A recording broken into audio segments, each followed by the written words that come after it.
Right then, lads and lasses, how we doing, and welcome back to the channel. Hope you're all having a wonderful day. Welcome back to the Geordie Josh channel, and welcome back for 5pm news, lads and lasses. I know, honestly I do, it's been such a long time on the YouTube channel, but we've been keeping creative and consistent on Instagram, TikTok, Facebook, Twitter, all them social medias you will find me on. Search Geordie Josh and go drop me a follow. But none of that. In today's YouTube video, I love this community by the way. Hope you are genuinely okay. Hope you've had a great weekend. But in today's YouTube video, we've got a lot of news with Newcastle United to get through in today's video. Starting off, it was reported around 2 days ago now. I just want to reiterate on this because we have missed it. An exclusive by Craig Hope that Newcastle United have persuaded Martin Dubravka to stay at Newcastle United beyond January, although a lucrative offer of Saudi Arabia awaited for the 36-year-old, now 36-year-old, he did have his birthday around 3-4 days ago, he chose to stay at Newcastle United. That's my goalkeeper by the way. Every bad word I said about Martin Dubravka when he left for Man United, I take it back now. What an absolute cult hero. When we need him most, he's chose to stay at Newcastle despite that Saudi money, although that is very hypocritical, bad point to use there, but you know what I mean. He's chose to stay at the club, and that's exactly what I like to see. But before we get into the main news of today's video, apparently Sean Longstaff is the most likely Newcastle United player to leave, apart from Lloyd Kelly and Miguel Almiron, who is apparently nearing an exit to Atlanta United. More on that in the upcoming videos. Newcastle will listen to offers for Matthew Targett, and young Australian winger Ganqual will be allowed to leave on loan.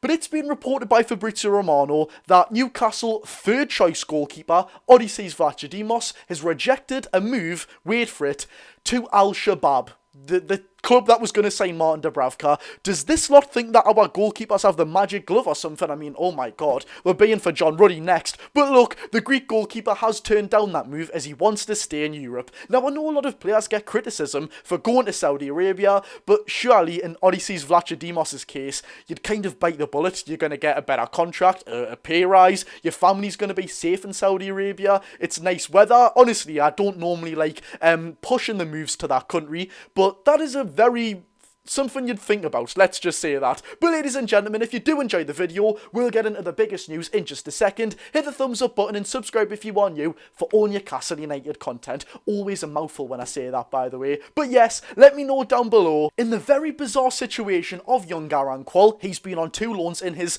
Newcastle career. Both loans have went absolutely terrible. Both managers that signed him at Hearts and Dutch side, FC Volendam, were both sacked in mere months of signing the young winger. So let me know, is there a specific club you would like to see young Ganqual join in the January transfer window? We've got to get this one right, by the way. Honestly, I don't like it because we're kind of tarnishing a young lad's career. It's not our fault, and it's not his fault. It's just the way football works, unfortunately. But do let me know down below. Anyways, without further ado, let's get into it. So yes, ladies and gentlemen, every single bit of news that we are going to mention now involving Ganqual, Matthew Targett and Sean Longstaff have been reported by The Athletic, and the writer is Chris Woff. As always, I'll get this bit of news, I'll put it on Twitter, and I'll show it in the video to the side of me rather than the story of the actual journalist himself, so you can read it a bit clearer because there's about 1,000 adverts on that website. So starting us off, Ganqual, as mentioned before, will be allowed to leave on loan this month after the Australian has just very recently returned from injury after returning from a loan spell. The winger has had 2 previous loans, as just mentioned, at Hearts and FC Volendam, but of course didn't go too well. He actually scored for the under-21s not too long ago. Think it might have been, as of the time of recording, 3 or 4 days now, so there is still a player in there. Yes, of course, youth development teams games are completely different to senior team games. You have so many young lads saying that, but the sooner we get this young lad out on loan, get playing senior first team minutes under, hopefully, one manager this time of season, he will absolutely thrive. Fingers crossed. Moving on to Sean Longstaff, and it has been reported yet again that after Miguel Almiron and Lloyd Kelly, who's rumoured to Juventus, yeah, you heard that correctly, Sean Longstaff is the most likely Newcastle United footballer to leave the club, whether that be in January or the next summer transfer window, as it was reported yet again by The Athletic quite a while ago now. The midfielder has actually extended his contract, or triggered a 1-year contract extension in his contract. There's no journalistic reason as to why Longstaff is the most likely likely to leave the club in this article, but you can just have an estimated guess from myself as a fan, probably with you as well. Why would Sean Longstaff want to leave?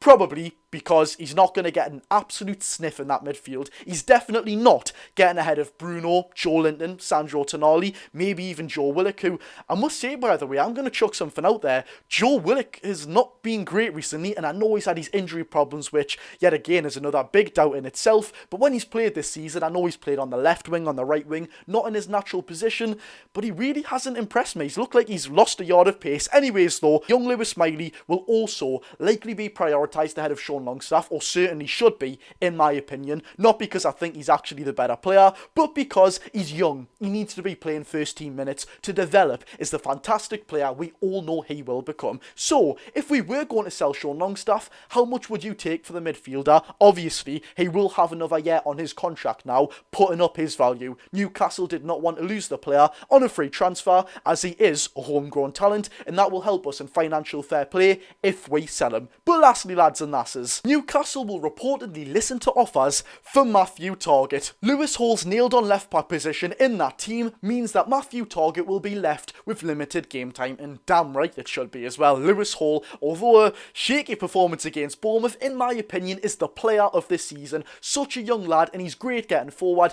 brilliant at the back, and I must say, for such a young lad, for such a small lad actually, and young, he's actually great at getting in the air. How can you not love that lad, by the way? And what a chant to go with the player as well. But of course, it's been widely spoken amongst the Newcastle United fans and myself many times that Matthew Targett is reportedly on £100,000 per week. First of all, who signed that one off? I mean, this bloke picked up £900,000 when he was out for 9 weeks with eczema. Not any hamstring injury, not an ACL, obviously not for 9 weeks, but you get the picture. He picked up 900 grand a week now with eczema. The guy's an absolute liberty. And I must say, if you are the right mind of a sporting director, you're not going to sign Matthew Targett, arguably our fourth choice left back, Lewis Hall, Dan Burn, Lloyd Kelly, and pay him 100 grand a week, and obviously he will not leave Newcastle United knowing he's on 100 grand a week. It's a bit of a sticky one, ladies and gentlemen, but there we'll have it, lads and lasses. If you did enjoy the video, make sure to hit the thumbs up button and subscribe if you are new for all Newcastle United content. I've really enjoyed making this video, by the way. I feel like I've came across a little bit calmer than I normally do in my videos. And yeah, I've enjoyed making it, so if you did enjoy it, let me know down below, and of course, smash that like button. Turn the notification bell on so you are never ever late for an upload. You're always in for the early news. And ladies and gentlemen, I do want to make one thing clear. When I upload the videos, I know with news you're necessarily meant to get the news, breaking news, get them out straight away, but I kind of like keeping a rhythm. I don't know if it's just because I'm OCD or something, but I like keeping it 5 PM every single day, so that's what we're going to stick to. I don't like ruining the pattern. I don't know if that's some sort of autistic thing inside of us, but nevertheless, that's what we're going to do from now on, as we always have done. Go and enjoy your day, go and enjoy your weekend. I've been Geordie Josh. Go and enjoy your day, people.